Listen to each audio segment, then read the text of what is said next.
And this is that point. It says, when you see my funeral, don't say what is separation. It is time for me to visit and meet the beloved. Since you have seen my descent, then do see my rising. Why complain about setting of the moon and the sun? Which seed that went under the earth failed to grow up again? For my funeral, call the drummers, timbal beaters, and tambourine players. March toward my grave dancing, thus happy, gay, intoxicated with hands clapping.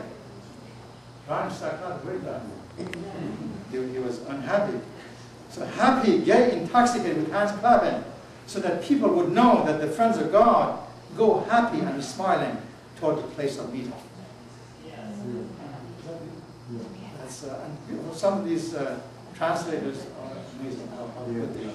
This is one of the best ones. Of course, and then, in that connection, then Rumi has this revelation, where he says, and find the Persian version, I love this English version, he says, you have been the prisoner of a little pond. He tells us that here, in this world, we are attached to our degrees and to this house and to this fancy house and clothing and all that. He says, you have been the prisoner of a little pond. I'm the ocean and its turbulent flood. Come merge with me. Be with me. Leave this world of ignorance. I'll open the gate to love. Again, when we disconnect from the lower self, and all of us have it, what happened? Part of this, what do you call it? Trunk? Part of that that I had was that lower self. I couldn't find it. I don't know if any one of you have that lower self, but this lower self of this guy, you know, this is the world of conceit, arrogance, and me nature, right? And not going to give up anything, right? And everything is for me, all the selfish lower self. The Baha'u'llah says, in man there are two natures. Is it spiritual or higher nature? Is material or lower nature? In one he approaches God, in the other he lives for the world alone. So this guy, it's not us. But this guy is living for the world alone. Now, we all have these two sides, right? You know, I remember this, I heard of this professor of philosophy, Jacob Needleman, by any chance? He's a professor of philosophy in University of San Francisco, and he was saying that, he was probably telling the best Baha'is as well, that this oneness and unity and everything is one is so beautiful. But before we get to that oneness, we have to experience this two-ness. He was saying this, he made this word, is two-ness. And this two-ness is that lower self and higher self.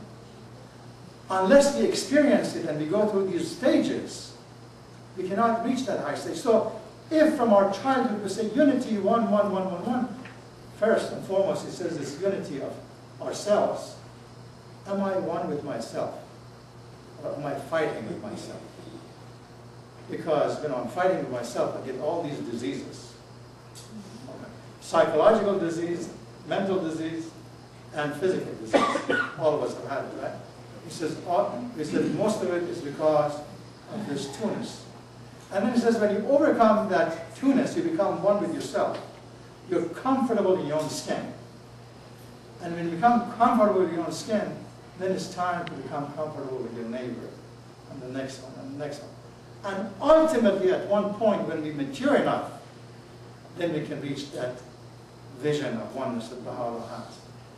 But we have to understand that in the human nature, as Baha'u'llah says, the two natures are there. We have to fight it. And then he goes on and saying that, you know, we all hear that we have to suffer, right? Buddhism in particular, Baha'i faith, all religions. Suffer, suffer. That suffering is suffering of this two-ness until it becomes harmonized and become one together. This is what we're saying. So,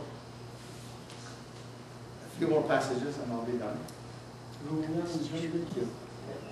And then Baha'u'llah says, O Son of Supreme, I have made death a messenger of joy to thee. That's why tonight is the night of celebration, right?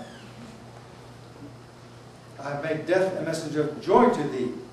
Wherefore dost thou grieve?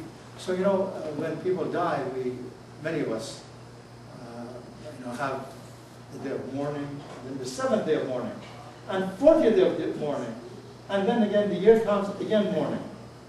Now, among Baha'is, they say, what do we say? It's a memorial gathering. Jalazit as I quote. And that memorial gathering is really reflect on who that person was, and who we are, and where we have been, and where we're going, right? So, but from here on, with our discussion with Noura, we're going to call it the day of celebration. Even the day after should be the day of celebration. Baha'u'llah says, I have made death a messenger of joy to thee. Wherefore dost thou grieve? I made the light to shed on thee its splendor. Why dost thou veil thyself therefrom? And it said, with the joyful tidings of light, I hail thee.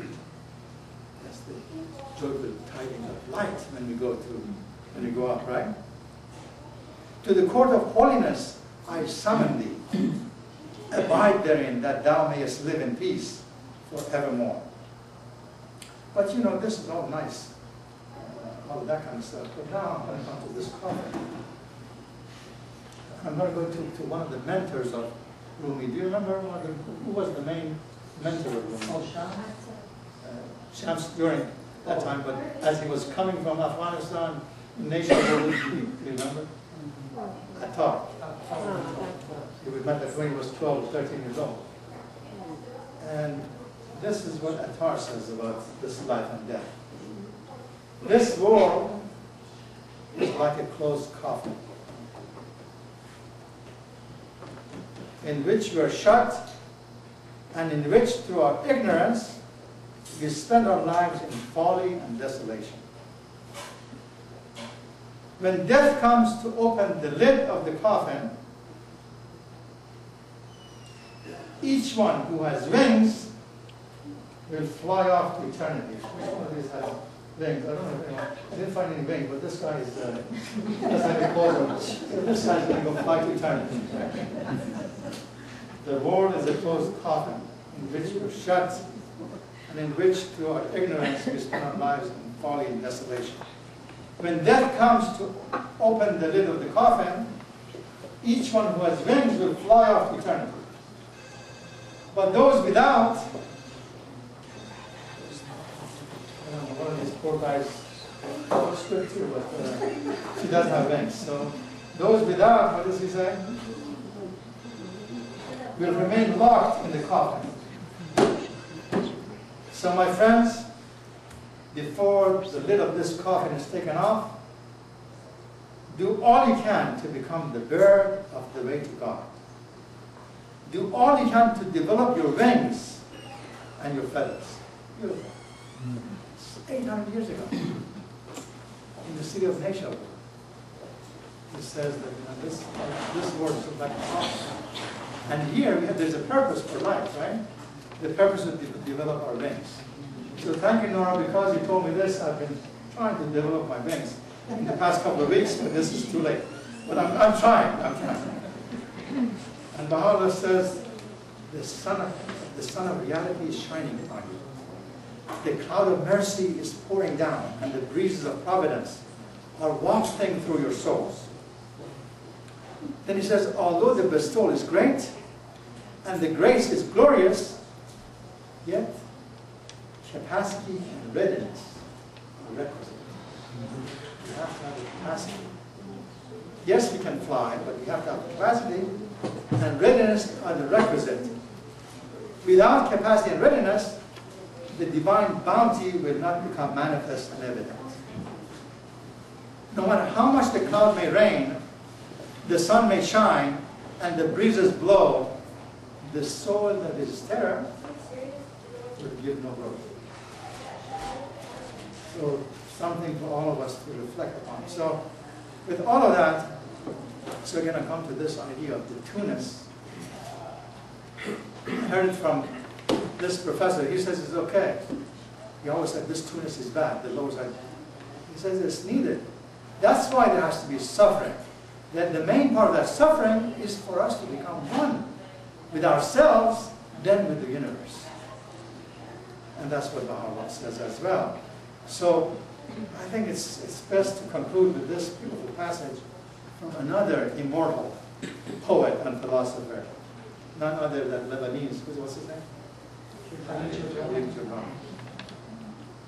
For what is it to die but to stand naked in the wind and to melt into the sun? What is it to die but to stand naked in the wind and to melt into the sun? And what is it to cease breathing but to free thy breath from its restless tides, that it may rise and expand and seek God unencumbered? Only when you drink from the river of silence shall you indeed sing. And when you reach the mountaintop, then you shall begin to climb. And when the earth shall claim your limbs, then shall you truly dance. This was in conclusion, but I just had thought about another short poem. Help me with the Farsi version, when he says that یادت آید که وقت آمدنم همه خندان بودند تو گریان پس همچنان که وقت رفتن تو همه خندان و کم خندان. I have to change it. Do you remember that when you came in this poem, poet says, everybody was laughing and happy and you were crying. Then that poet says that then do something that when you want to leave, you'll be laughing, everybody crying. I'm saying that when you leave, everybody will be laughing, but you'll be laughing too. Ecstasy that you're joining the Creator. Thank you.